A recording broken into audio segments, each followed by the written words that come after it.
We'll guide you through how to add a picture in PowerPoint. If you find this useful, then consider subscribing and liking the video. Here we are in PowerPoint, and so you want to go and add in a picture, maybe just to go and make the PowerPoint a bit more interesting, or perhaps provide some context, or for another reason.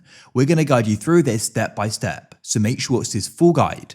So you can go and use pictures, which are going to be provided by PowerPoint. They have stock photos, and you can also go and use them from your computer as well. So to go and get started with this, you can come onto the slide where you want to go and add it to. So for example, I want to go and add it onto this slide here.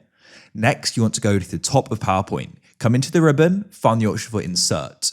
Then in here, you can find the option for pictures in images here and click on it. So you can go and insert it from this device. You can generate one, use stock images, or look at online pictures. In this case, we're going to focus on this device, which is going to be from our computer files. So you can press this device. Your file explorer will go and open up. And then what you can do is go and locate the image you want to do this with. You can just go and find it. In my case, it's in my assets here. So I can then go and select it. And you can then go and press insert like so. Here it is. Now we need to go and resize it. And as you can see, it's right over everything. So you can go and click on it. Then with it selected, you can go and use the corner points, click, hold and drag, and you can then go and resize it. Then you can click and hold on it and drag it to where you want it to go and be. For example, I may want it in the bottom left here, or bottom right, I should say. There it is.